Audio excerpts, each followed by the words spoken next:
Assalamualaikum warahmatullahi wabarakatuh. Halo semuanya, perkenalkan nama saya Liana Ataya Dahani dengan NPM 2210-631-823. Saya dari kelas 4A, Program Studi Pendidikan Bahasa dan Sastra Indonesia, Fakultas Keguruan dan Ilmu Pendidikan, Universitas Singapura Bangsa, Karawang. Pada kesempatan kali ini, saya ingin mengajak kita semua untuk membahas sebuah isu penting yang mempengaruhi masa depan bangsa kita, yaitu mengenai tingkat minat membaca buku yang ada di Indonesia. Minat membaca buku di Indonesia itu masih terbilang sangat rendah. Faktanya, UNESCO menyebut indeks minat baca masyarakat Indonesia itu hanya di angka 0,01%, yang mana artinya dari 1.000 orang, hanya ada 1 orang yang rajin membaca.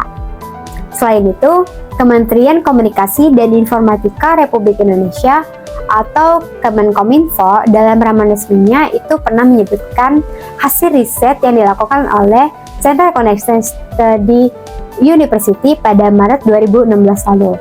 Hasilnya menunjukkan bahwa Indonesia itu menduduki tingkat ke-60 dari 61 negara dalam minat membaca. Berdasarkan hasil survei tersebut, peringkat ini itu menunjukkan bahwa minat baca di masyarakat Indonesia itu masih sangat rendah.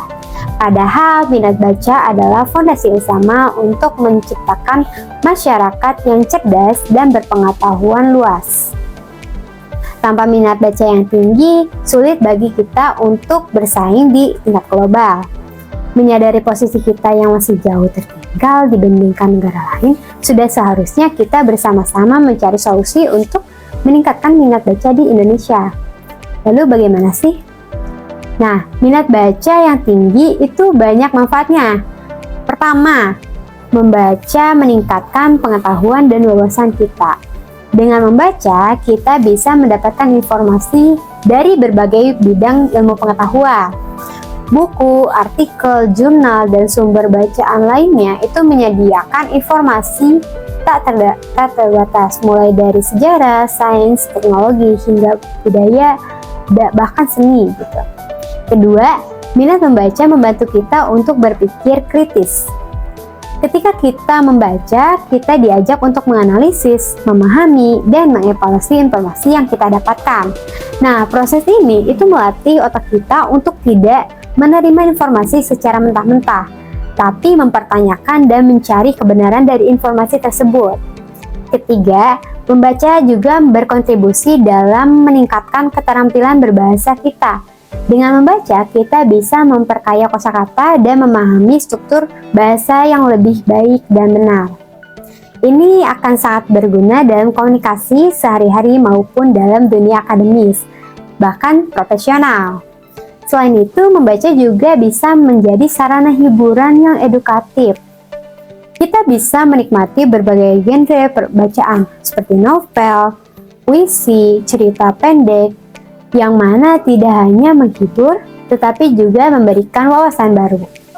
Rendahnya minat baca itu dapat berdampak negatif pada berbagai aspek kehidupan kita. Kurangnya minat baca itu dapat menghambat perkembangan intelektual dan kreativitas seseorang.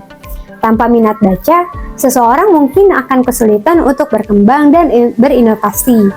Selain itu, rendahnya minat baca juga dapat mempengaruhi kualitas pendidikan dan sumber daya manusia. Seperti yang kita tahu, dalam dunia yang semakin kompetitif ini, pendidikan berkualitas tinggi itu sangat penting, dan minat baca buku yang rendah itu dapat menghambat tercapainya pendidikan yang berkualitas. Dalam jangka panjang, hal ini tuh bisa berdampak pada kemajuan ekonomi dan kesejahteraan masyarakat. Negara yang masyarakatnya memiliki minat baca yang rendah itu mungkin akan kesulitan untuk bersaing dalam ekonomi global yang berbasis pengetahuan. Rendahnya minat baca juga bisa berdampak pada rendahnya literasi media dan digital, yang mana hal ini tuh penting dalam era informasi saat ini. Orang yang kurang minat dalam membaca itu mungkin akan lebih rentan terhadap berita palsu dan informasi yang menyesatkan. Lalu, apa yang bisa kita lakukan untuk meningkatkan minat baca? Nah, jadi ada beberapa langkah yang bisa kita ambil. Yang pertama, itu menyediakan akses yang lebih mudah ke buku bacaan lainnya. Perpustakaan itu bisa ditingkatkan kualitasnya dan juga ditingkatkan lagi kuantitasnya, baik di sekolah maupun di lingkungan masyarakat. Karena perpustakaan yang nyaman dan dilengkapi dengan koleksi buku itu bisa menjadi tempat yang sangat menyenangkan untuk membaca. Selain itu, kita juga perlu memanfaatkan teknologi digital yang ada saat ini.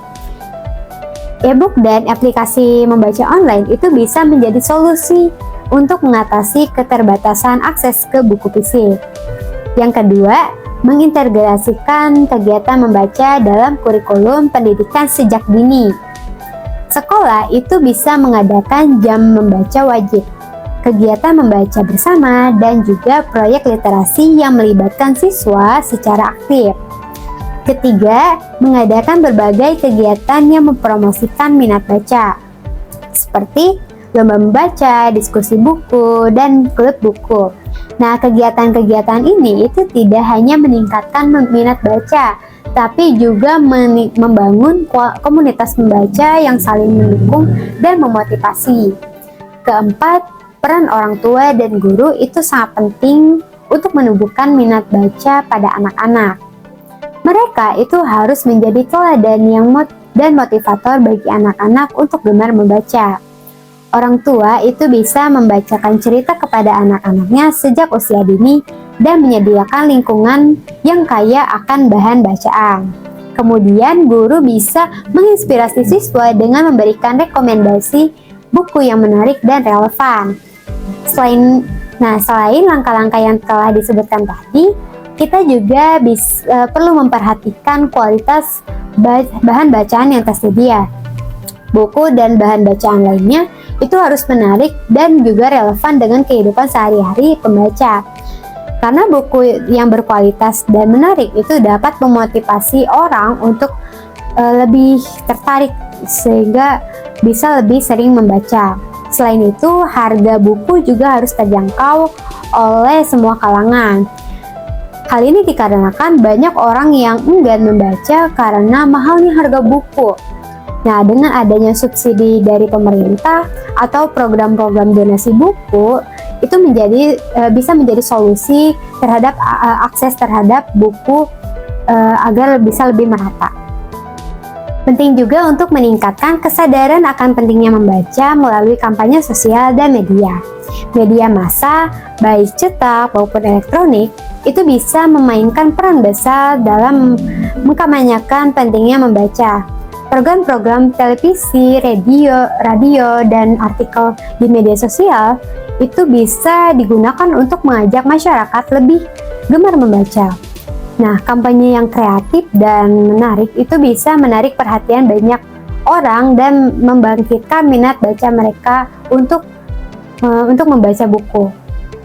Selain itu, kita bisa memanfaatkan teknologi untuk mendukung minat baca.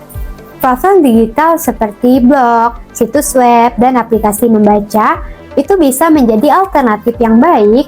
Nah, dengan teknologi, kita itu bisa mengakses berbagai bahan bacaan dengan mudah dan juga cepat. Teknologi juga memungkinkan kita untuk membaca kapan saja dan di mana saja. Selain itu, aplikasi membaca yang interaktif dan menarik itu bisa membuat pengalaman membaca menjadi lebih menyenangkan. Tidak kalah penting adalah peran komunitas dalam meningkatkan minat baca. Komunitas membaca itu bisa menjadi tempat untuk saling berbagi dan mendukung. Di komunitas kita bisa berdiskusi tentang buku bacaan yang telah dibaca, bertukar cerita, bertukar rekomendasi buku bacaan, bahkan mengadakan kegiatan membaca bersama. Komunitas juga bisa menjadi tempat untuk mendapatkan motivasi, cerita, inspirasi dari sesama anggota. Dalam jangka panjang, upaya untuk meningkatkan minat baca haruslah berkelanjutan dan konsisten. Perubahan budaya membaca itu tidak bisa terjadi dalam semalam, tetapi membutuhkan waktu dan usaha yang berkelanjutan. Semua pihak, baik dari pemerintah, lembaga pendidikan, maupun masyarakat itu harus terus bekerja sama untuk menciptakan budaya membaca yang kuat. Nah, dengan komitmen yang tinggi dan usaha yang berkelanjutan, kita bisa meningkatkan minat membaca dan menciptakan masyarakat yang lebih cerdas dan berpengalaman dan berpengetahuan luas. Sebagai penutup, marilah kita bersama-sama meningkatkan minat baca kita. Mari kita mulai dari diri kita sendiri, keluarga kita, dan lingkungan sekitar kita. Nah, dengan demikian kita bisa membangun masyarakat Indonesia yang cerdas, kritis, dan berdaya saing yang tinggi. Minat baca yang tinggi bukan hanya tanggung jawab individu, tapi juga tanggung jawab bersama. Pemerintah, lembaga pendidikan, keluarga, dan masyarakat itu harus bekerja sama untuk menciptakan budaya membaca yang kuat. Nah, dengan langkah-langkah yang konkret dan konsisten yang tinggi, kita bisa mengubah peringkat minat baca kita dan membangun masa depan yang lebih cerah untuk Indonesia.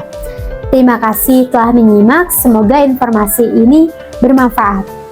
Selamat membaca, wabillahi taufiq wal hidayah, wassalamualaikum warahmatullahi wabarakatuh.